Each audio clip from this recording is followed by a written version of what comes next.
Topic है हमारा evaporation and boiling. Evaporation और बॉइलिंग में क्या डिफरेंस है? तो सबसे पहले हमने देखना है evaporation when we take water in open container. जब हम किसी खुले बर्तन के अंदर पानी जो है वो ले लेते हैं, लेने के बाद water comes out slowly and steadily from the surface of water। तो पानी के जो मॉलिक्यूल्स हैं वो बाहर आना शुरू हो जाते हैं आहिस्ता से, खुद ही उनको जो है एनर्जी जो है वो देनी भी नहीं पड़ती। मतलब ऑल टेम्परेचर के ऊपर पानी के जो बुखारात हैं या वेपर्स हैं वो हवा में जो है वो उड़ रहे होते हैं। इस प्रोसेस को हम क्या कहते हैं?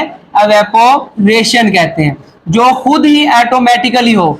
इसी तरह अगर हम if we increase the temperature, अगर हम उस एवेपोरेशन के प्रोसेस पर जहां पे वाटर में से ऑटोमेटिकली जो वाटर वेपर्स हैं वो बुखारात बनके हवा में उड़ जाते हैं या पानी की सरफेस में से एटमॉस्फेयर में चले जाते हैं, गैस फॉर्म में कन्वर्ट हो जाते हैं। अगर हम उस वाटर का टेम्परेचर को इंक्रीज कर दें तो वो टेम्परेचर क्या करता है? That temperature increase the kinetic energy of molecules. तो पानी के मॉलिक्यूल्स की काइनेटिक एनर्जी क्या हो जाती है? इंक्रीज हो जाती है, जिसकी वजह से जो एवेपोरेशन का रेट है वो क्या हो जाता है?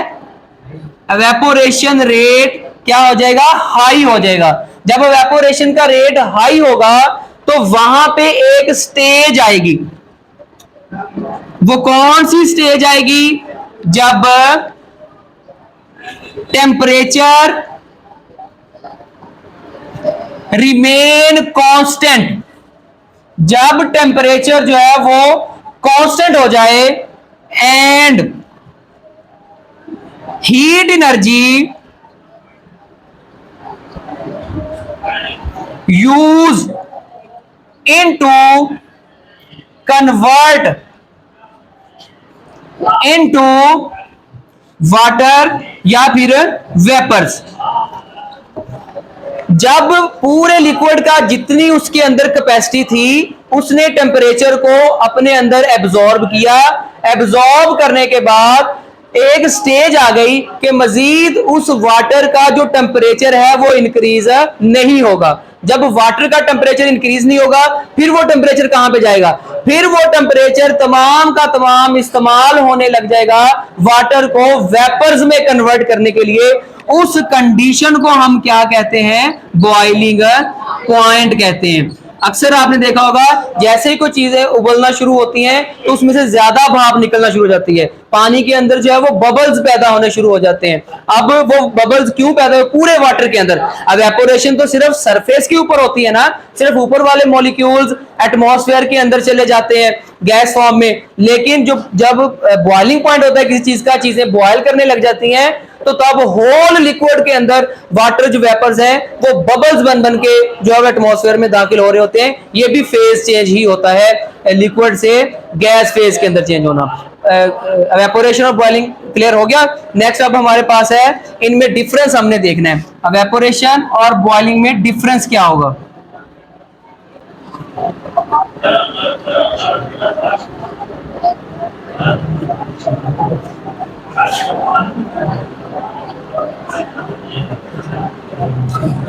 अगर हम एवेपोरेशन देखें तो एवेपोरेशन जो है take place at all temperature.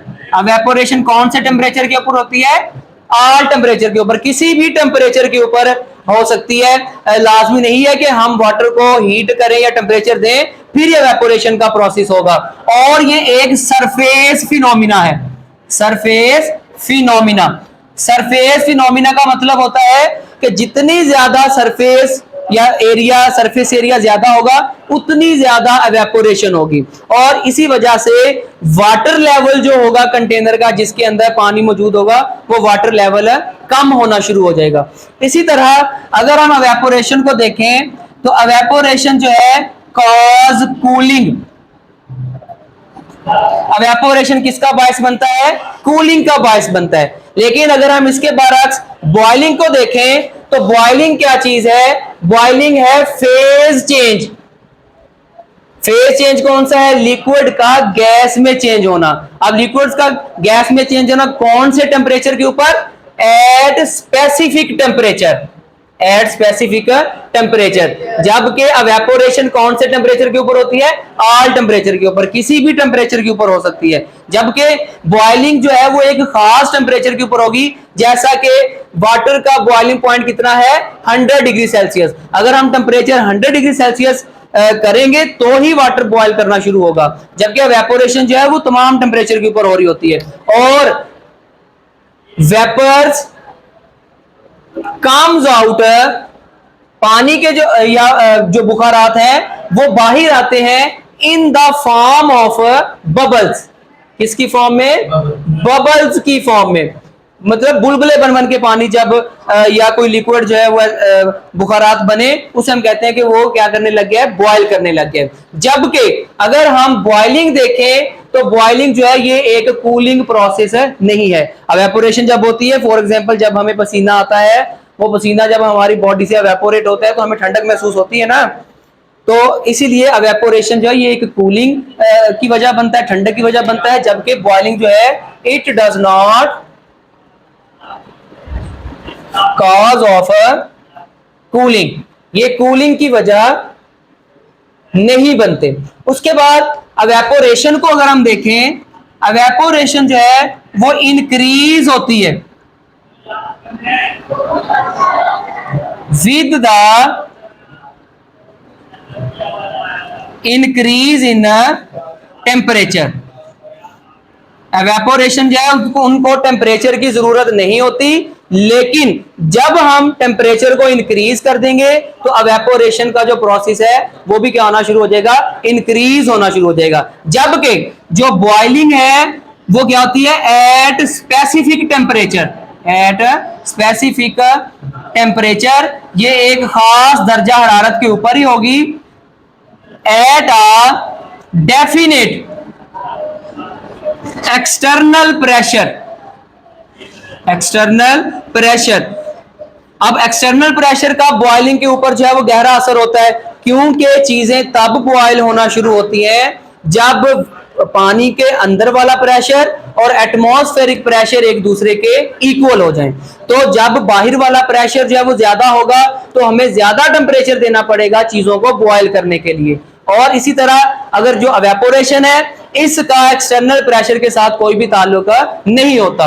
अब जो एवेपोरेशन है इसको मिनिमम एनर्जी चाहिए होती है, minimum energy which obtain from inside the liquid. अब एवेपोरेशन को भी एनर्जी चाहिए होती है वेपर्स में कन्वर्ट करने के लिए लिक्विड्स को, तो इसी तरह वो एनर्जी कहां से मिलेगी? उस लिक्विड के अंदर से ही मिलेगी।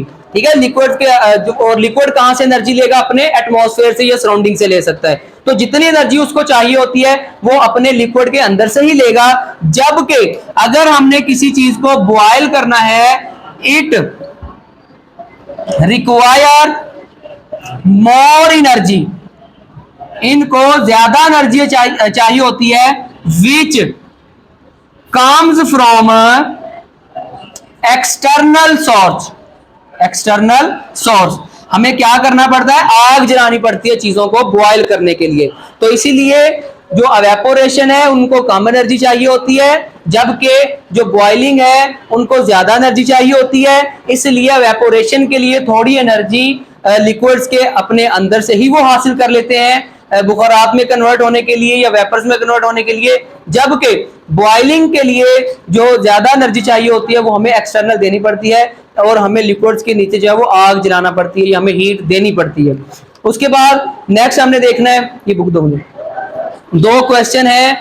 पहला क्वेश्चन ये हमने पिछले लेक्चर में नहीं किए थे, क्विक चेक जो येलो ब्लॉक है हमारे पास, वो है why do water vapours at 100 degree Celsius cause more severe burns as compare to liquids water at the same temperature.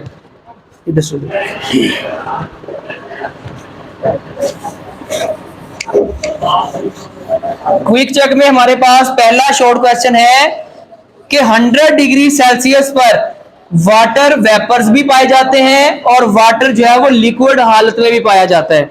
तो क्यों अगर भाप हमारे हाथ के ऊपर लग जाए या किसी स्किन को हिस्से के ऊपर लग जाए तो हमें ज्यादा जलन महसूस होती है, जबकि वही अगर 100 डिग्री सेल्सियस पानी हमारे स्किन के ऊपर अटैच लग जाए तो उससे इतनी ज्यादा जलन महसूस नहीं होती। तो इसके लिए आपने ये लॉजिक याद करना है कि जैसे ही वाटर वेपर्स हमारी स्किन को टच करते हैं तो फौरन से उनको कूल स्किन के ऊपर जैसे ही वाटर वेपर्स लगेंगे वो दोबारा किस में कन्वर्ट हो जाएंगे, लिक्विड में। तो जब वो दोबारा से लिक्विड में कन्वर्ट होते हैं उनको बुखारात में कन्वर्ट करने के लिए जितनी एनर्जी दी गई थी वो सारी उन वाटर वेपर्स के अंदर मौजूद थी, लेकिन जैसे ही वो दोबारा कंडेंस हुए हैं, लिक्विड में कन्वर्ट हुए हैं, कूल बॉडी को टच करने के बाद जो उनके अंदर स्टोर्ड एनर्जी थी वो सारी की सारी एनर्जी क्या हो जाती है, रिलीज हो जाती है। वो फिर सारी एनर्जी जो हमारी स्किन को क्या कर देती है, बर्न कर देती है। क्लियर हो गया? तो यहां पे आपने याद करना है when vapours at 100 degree Celsius attach on a cool skin, it burn skin worsley because all heat that stored in water vapor comes out। इसी वजह से क्योंकि जो वाटर वेपर्स के अंदर तमाम की तमाम हीट स्टोर हुई होती है वो बाहर निकल आती है जब वो दोबारा लिक्विड में कन्वर्ट होते हैं, इसलिए जो वाटर लिक्विड हालत में 100 डिग्री सेल्सियस के ऊपर है वो इतना वर्सली बर्न नहीं करता जितना वाटर वेपर जो है वो बर्न करते हैं। अब उसके बाद नेक्स्ट हमारे पास जो शॉर्ट क्वेश्चन है, why do we feel comfortable wearing cotton clothes in summer. हम गर्मियों के अंदर कॉटन के कपड़े पहनना जो है उसको तरजीह क्यों देते हैं, हम कंफर्टेबल जो है वो फील करते हैं। क्यों कंफर्टेबल फील करते हैं? क्योंकि कॉटन जो है, because cotton is natural fibre, क्योंकि कॉटन जो है वो एक नेचुरल फाइबर है। It absorb sweat from body, क्योंकि ये बॉडी में से पसीने को अपने अंदर एब्जॉर्ब कर लेता है। व्हेन स्वेट एवेपोरेट, और जब पसीना जो है वो एवेपोरेट होता है, it cause cooling, it cause cooling and decrease the temperature of body. इसी वजह से वो हमारी बॉडी का जो टेम्परेचर है उनको कम कर देते हैं, और जब हमें ठंडक महसूस होती है इसलिए हम कॉटन के कपड़ों को ज्यादा तरजीह देते हैं किसके मुकाबले में, बाकी कपड़ों के मुकाबले में। क्लियर हो गए दोनों क्वेश्चन?